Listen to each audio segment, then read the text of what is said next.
চেয়ারে বসে নামাজ পড়লে কি নামাজ হবে? অজু করার পর যদি মোবাইলে কোনো ছবি বা ভিডিও দেখা হয় তাহলে কি অজু ভেঙে যাবে? বিপদের মুহূর্তে সুদের টাকা নেওয়া যাবে কিনা? শহীদ মিনারে ফুল দিলে কি শিরক হবে? বিয়ে করা ফরজ না সুন্নাত? মিলাদ পড়ানোর নিয়ম আছে কিনা? বাথরুমে কি জিকির করা যাবে? হুজুর শব্দের মানে সন্দেহ করে বউকে তালাক দিয়ে দিয়েছে, ইসলাম একে কিভাবে দেখে? ঘুষ দিয়ে চাকরি নিয়ে তার ইনকাম হারাম হবে কিনা? স্বামী মারা যাওয়ার পর নাকের কানের অলংকার খোলা কি বাধ্যতামূলক? তাবিজ দেওয়া ইমামের পিছনে নামাজ হবে কিনা? জন্মদিন হ্যাপি বার্থডে উইশ করা যাবে কিনা? কোনো মুসলিম যদি ইসলামের বিরোধিতা করে তাকে ঘৃণা করা যাবে? কোনো মেয়ের যদি কোনো ছেলেকে ভালো লাগে কিন্তু তাদের মধ্যে কোনো যোগাযোগ নেই, এই অবস্থা ওই ছেলেকে আল্লাহর কাছে চাওয়া যাবে কিনা? মা বাবার মৃত্যুর পর কি আমল জারি রাখলে তাদের নিকট সওয়াব পৌঁছাবে এবং সন্তান হিসেবে দায়িত্ব আদায় করার জন্য করণীয় কি? মহারণার মানদণ্ড সম্পর্কে বলবেন। কত বছর বয়স হতে নামাজ ফরজ হয়? বন্দা মহিলার জন্য কি কোনো বিশেষ আমল আছে? সুদ খায় আবার ব্যবসাও করে, জানা সত্ত্বেও এমন লোকের কোনো খাবার কি খাওয়া যাবে? কত বছর বয়সে পর্দা ফরজ? নরমাল বেবি হওয়ার জন্য কোনো দোয়া আছে কি? বালিশের উপরে সেজদা দেওয়া যাবে কিনা? কোনো কিছু কুড়িয়ে পেলে করণীয় কি? আর দেরি না করে আমরা শুরু করছি মূল পর্ব আমাদের প্রশ্নোত্তরের। রিদওয়ানুল্লাহ জানতে চেয়েছেন, ঘরের বাহিরে নারীর পোশাক পর্দা কেমন হওয়া উচিত? অন্য পুরুষ যেন তার শরীরের কোনো অঙ্গ প্রত্যঙ্গ দেখতে না পান বা বোঝা না যায়, প্রকাশিত না যায়, সেটাকে ঢেকে রাখা উচিত। তার দিকে আকৃষ্ট হওয়ার মতো কোনো পোশাক পরিধান করা উচিত নয়। আল্লাহ রাব্বুল আলামিন বলেছেন, ওয়ালা ইয়াবদিনা যিনাতাহুন্না ইল্লা মা যাহারা মিনহা, মেয়েরা তাদের শরীরের কোনো সৌন্দর্য তারা প্রকাশ করবেন না। এবং আল্লাহ আরও বলেছেন, ইউদিনিনা আলাইহিন্না মিন জালাবিবিহিন্না, মুসলিম নারীদেরকে নির্দেশ করেছেন তিনি, তারা যেন তাদের মাথার উপরে কাপড় বা ওড়না চাদর যেটাই দেওয়া হয়েছে যেন টেনে দেয়, তার মানে তাদের সৌন্দর্যগুলো যেন তারা প্রকাশ করে নেন। ফয়সাল হোসেন জানতে চেয়েছেন, কোনো কিছু কুড়িয়ে পেলে করণীয় কি? কুড়িয়ে পেলে যদি খুব হালকা পাতলা ছোটোখাটো কোনো 5-10 টাকা হয়, এমন জিনিস যেটা কেউ খুঁজে বেড়াবে না, তাহলে সেটা তিনি চাইলে নিজে ভোগ করতে পারেন, যদি গরিব হন আল্লাহ কাউকে দানও করে দিতে পারেন, নিজেও খেতে পারেন, অসুবিধা নেই। আর যদি অনেক বেশি মূল্যবান কিছু হয় তাহলে সেটা অবশ্যই মালিককে খুঁজে তারপরে বের করে ফেরত দেওয়ার উদ্যোগ নিতে হবে। সেটা যদি করা না যায় তাহলে সেক্ষেত্রে তিনি চেষ্টা করবেন যাতে কোনো গরিব বা অভাবী মানুষকে দেওয়ার। আর তিনি নিজে যদি গরিব অভাবী হন, যাকাত খাওয়ার হকদার হন, অভাবী মানুষ হন, তাহলে সেক্ষেত্রে নিজেও তিনি ভোগ করতে পারবেন। রত্না আফরোজ আপনি জানতে চেয়েছেন, শারীরিক অসুস্থতার জন্য বালিশের উপরে সেজদা দেওয়া যাবে কিনা? বালিশের উপরে কেন সেজদা দিতে যাবেন? আপনি রুকু সেজদা যদি স্বাভাবিকভাবে দিতে না পারেন তাহলে ইশারা করে দিলেই হবে। পাশে বালিশ বা কোনো কিছুর উপরে সেজদা দেওয়ার বিশেষ কোনো কারণ নাই। আপনি ভূমিতে, জমিনে, ফ্লোরে সেজদা যদি দেওয়ার মতো অবস্থা না থাকে, চোখের সমস্যা বা অন্য কোনো অসুবিধা, অপারেশন ইত্যাদি হয়ে থাকে, তাহলে আপনি ইশারায় রুকু করবেন আর ইশারায় সেজদা করবেন, যতটুকু সম্ভব সেজদা নিয়াতে উপর হবেন এবং সেটা সেজদা হিসাবে গণ্য হবে ইনশাআল্লাহ তাআলা। জেসমিন আক্তার জানতে চেয়েছেন, জয়েন্ট ফ্যামিলিতে থাকলে নন মাহরামের সাথে অনেক সময় কথা বলতে হয়, এটা কি জায়েজ আছে? কথা বলা তো জায়েজ আছে, কথার ভিতরে আলাদা কৃত্রিমতা এবং লৌকিকতা এবং সৌন্দর্য সৃষ্টি করার চেষ্টা করবেন না, স্বাভাবিক কথা বলবেন। মিতা নাহিদা বোন আপনি জানতে চেয়েছেন, নর্মাল বেবি হওয়ার জন্য কোনো দোয়া আছে কি না? বিশেষ কোনো দোয়া নাই, তবে আল্লাহর রাব্বুল আলামিনের কাছে গর্ভাবস্থা আল্লাহর কাছে দোয়া করবেন সাধারণভাবে, আল্লাহ আপনি আমার এই বিষয়টিকে আপনি সহজ করে দিন, গর্ভ খালাস হওয়াটাকে আল্লাহ তাআলা আপনি আসান করে দিন, বড় কোনো পরীক্ষা ফেলবেন না। সাধারণভাবে আল্লাহর কাছে আপনি দোয়া করতে থাকবেন, সাদাকা করতে থাকবেন, দুরুদ পড়তে থাকবেন, ইস্তিগফার করতে থাকবেন, দোয়া ইউনুস পড়ে দোয়া করতে থাকবেন ইনশাআল্লাহ। ফারজানা আক্তার অন্না আপনি জানতে চেয়েছেন, কত বছর বয়সে পর্দা ফরজ? প্রাপ্তবয়স্ক হলেই, বালেগ হলে পর্দা ফরজ, আর মেয়েরা যখন মাসিক শুরু হয়ে যায় তখন থেকে তারা বালেগ হয়ে যায়। আব্দুল্লাহ মাহবুব জানতে চেয়েছেন, সুদ খায় আবার ব্যবসাও করে, জানা সত্ত্বেও এমন লোকের কোনো খাবার কি খাওয়া যাবে? যদি তার হালাল হারাম দুই রকমের উপার্জন থাকে তাহলে সেক্ষেত্রে এরকম ব্যক্তির বাসায় আপনি দাওয়াত খেতে পারেন, তার খাবার আপনি খেতে পারেন। আর যদি পিওর তবে হ্যাঁ, এ ধরনের খাবার অ্যাভয়েড করতে ভালো যার হারামের সাথে হালালের মিশ্রণ রয়েছে, আর যার পিওর হারাম উপার্জন রয়েছে তার বাসায় খাবার গ্রহণ করা জায়েজ নাই। শাহনাজ আনসারী জানতে চেয়েছেন, মহিলাদের ফরজ নামাজের সময় একামত দিতে হবে কি না? একামত যদি তারা দলবদ্ধভাবে নামাজ পড়েন তাহলে সেক্ষেত্রে একামত দিবেন কোনো পুরুষ লোক থাকলে তিনি। আফরিন সুলতানা জান্নাত জানতেছেন, বন্দা মহিলার জন্য কি কোনো বিশেষ আমল আছে? বন্দা মহিলার জন্য বিশেষ এবং সুনির্দিষ্ট কোনো আমল নেই যেটা করলে বন্দাত্ব দূর হবে। তবে আল্লাহ রাব্বুল আলামিন জাকারিয়া আলাইহিস সালামের স্ত্রীকে যেরকম ইয়াহিয়া নামক সন্তান দিয়েছেন, তা তিনি বন্ধা ছিলেন, তার স্বামী তার জন্য দোয়া করেছেন এক সন্তানের জন্য, রব্বি লা তাযারনি ফারদা ওয়া আনতা খায়রুল ওয়ারিসিন, এবং আরো বিভিন্ন দোয়া করেছেন। সেই দোয়াগুলো বেশি বেশি করে স্বামী স্ত্রী করবেন বন্ধাত্ব দূরের জন্য। জান্নাতুল ফেরদাউস জানতে চেয়েছেন, কত বছর বয়স হতে নামাজ ফরজ হয়? দেখুন, প্রাপ্তবয়স্ক হলে নামাজ ফরজ। ছেলেরা যখন তাদের স্বপ্ন শুরু হবে, মেয়েরা যখন মাসিক শুরু হবে তখন তারা প্রাপ্তবয়স্ক হবে, তখন থেকে তাদেরকে নামাজ পড়াটা বাধ্যতামূলক। এস.এম. আতিকুল ইসলাম আপনি জানতে চাইছেন, মহারণার মানদণ্ড সম্পর্কে বলবেন।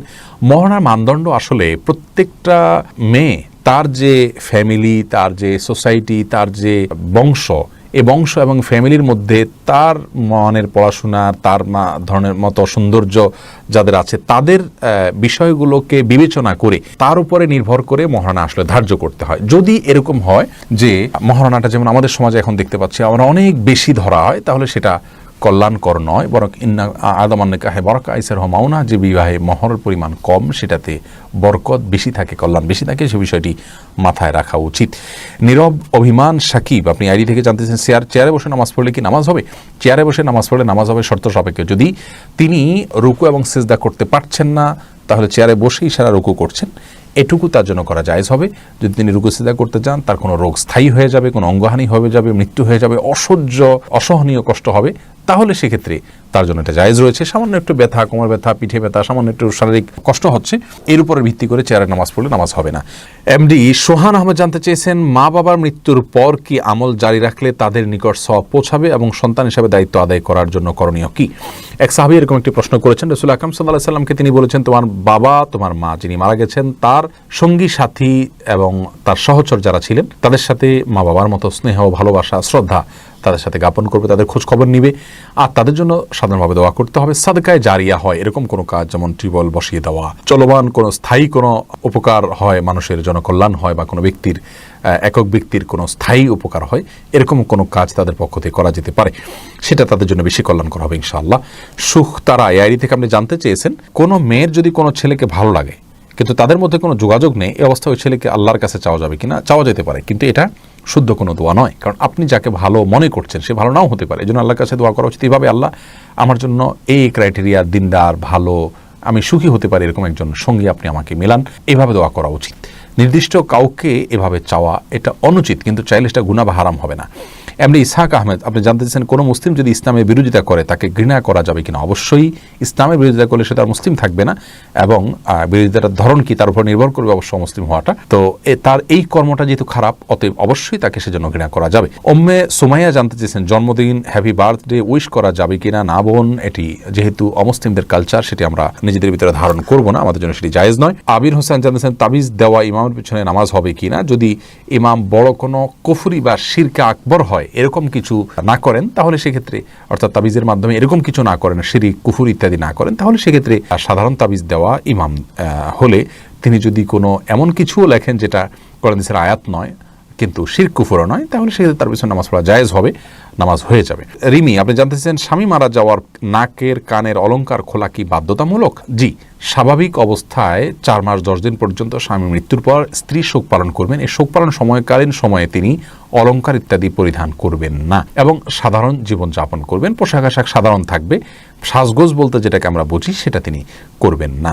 এরপরে আবার ইদ্যত শেষ হয়ে গেলে আবার যথারীতি তিনি অলংকার ইত্যাদি পরিধান করবেন। গাজী আলামিন জানতেছেন, ঘুষ দিয়ে চাকরি নিয়ে তার ইনকাম হারাম হবে কিনা? ইনকাম হারাম হবে না যদি তার যে কর্মটা করে তিনি কাজ উপার্জন করছেন যদি হারাম না হয়। তবে তিনি ঘুষ দিয়ে চাকরি নিয়েছেন, সে কাজটি তার জন্য গুনাহ হবে, বিকল্প যদি কোনো ব্যবস্থা না থাকে। আর যদি নিরুপায় হন, ঘুষ ছাড়া চাকরি না হয়, তাহলে ঘুষখোর ঘুষ খাওয়ার হারাম, কিন্তু ওই ব্যক্তির জন্য দেওয়াটা হারাম হবে না, আর ইনকাম কোনো অবস্থাতে হারাম হয়ে যাবে না তার কারণে সারা জীবনের।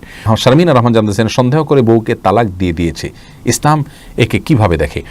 জঘন্য অপরাধ করেছে যদি কোনো স্বামী তার স্ত্রীকে সন্দেহের বশে তালাক দিয়ে দেয়, এবং এটা তার প্রত্যাহার করা উচিত। কারণ হলো, সন্দেহের বশে তালাক দেওয়া মানে হলো কারোর প্রতি জুলুম করা। নবী সাল্লাল্লাহু আলাইহি সাল্লাম স্পষ্ট করে আমাদেরকে জানিয়েছেন, ইয়াকুম ওয়াজ্জান্না ফাইন্না যান্না আকযাবুল হাদিস, কুধারণা করাতে তোমরা বেঁচে থাকবে, কারণ এটা সবচাইতে বড় মিথ্যা। বিশেষ করে দাম্পত্য জীবনে শয়তান এ ধরনের কুধারণা সৃষ্টি করে এবং আমাদের ভিতরে অশান্তি সৃষ্টি করার চেষ্টা করে। মেহেদী হাসান জানতে চেয়েছেন, হুজুর শব্দের মানে কি? হুজুর মানে হলো উপস্থিত, এটা একটা সম্মান সূচক শব্দ, এটা নিয়ে অনেকে বাড়াবাড়ি করেন, এটা বলাতে কোনো অসুবিধা নেই। বাথরুমে কি জিকির করা যাবে? নুরুল হাকিম ভাই জানতে চেয়েছেন, বাথরুমে জিকির করবেন না, মনে মনে জিকির করতে পারেন, মুখে কোনো জিকির করবেন না, কারণ এটি আল্লাহর নামের উচ্চারণ সেখানে অসম্মানের কারণ হতে পারে। মিলাদ পড়ানোর নিয়ম আছে কিনা? এমডি সার্জিল জানতে চেয়েছেন, মিলাদ বলতে কোনো কিছু ইসলামে নাই, তবে রাসূল আকরাম সাল্লাল্লাহু আলাইহি ওয়াসাল্লামের প্রতি দুরূদ প্রেরণ করা এটা উচিত। আর দুরূদ পড়ার জন্য দলবদ্ধ হওয়ার দরকার নেই, যার যার মতো দুরূদ পড়বেন, এটাই সুন্নাহ সম্মত। নামুন হোসেন জানতেছেন, বিয়ে করা ফরজ না সুন্নাত? বিয়ে করা সাধারণ এবং স্বাভাবিক অবস্থা সুন্নাত। স্বাভাবিক অবস্থা কাকে বলা হয়? অর্থাৎ একটা ব্যক্তি বিয়ে না করলে তিনি গুনাহে লিপ্ত হবেন না, বিবাহ করার সামর্থ্য আছে, এই অবস্থা বিয়ে করা সুন্নাত।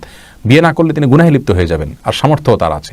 এরকম অবস্থায় বিয়ে করা তার জন্য ওয়াজিব বা ফরজ, আবশ্যক। শহীদ মিনারে ফুল দিলে কি শিরক হবে? ওবায়দুল হক বলেছেন শিরকের সাথে সাদৃশ্য হয়ে যায়। পিয়াস হোসেন জানতেছেন বিপদের মুহূর্তে সুদের টাকা নেওয়া যাবে কিনা। বিপদের মুহূর্তে সুদের টাকা নেওয়া যাবে তখন যদি আপনি সেটা না নিলে জীবন মরণের প্রশ্ন চলে আসে সেক্ষেত্রে। আলতাফ হোসেন জানতে চেয়েছেন মৃত ব্যক্তির স্বজনদের খাওয়ানোর জন্য প্রতিবেশীদের নিকট থেকে চাল, তেল, খিচুড়ি রান্না করে দাফনের পর খাওয়ানো যাবে কি না। দেখুন, মৃত ব্যক্তির স্বজনদের খাওয়ানোর জন্য যদি এককভাবে কেউ খাওয়ানোর মতো সামর্থ্য না থাকে তাহলে কয়েকজন মিলে তারা অ্যারেঞ্জ করতে পারেন, কোনো অসুবিধা নেই। কিন্তু এটা যেন চাঁদাবাজির রূপ ধারণ না করে অন্যরা যাতে লজ্জায় পড়ে দিতে বাধ্য না হয় সেদিকটা খেয়াল রাখতে হবে। সুমাইয়া আফরিন জ্যোতি জানতে চেয়েছেন অজু করার পর যদি মোবাইলে কোনো ছবি বা ভিডিও দেখা হয় তাহলে কি অজু ভেঙে যাবে? না, এর কারণে অজু ভাঙবে না, অজুর ভাঙার সাথে কোনো সম্পর্ক নেই।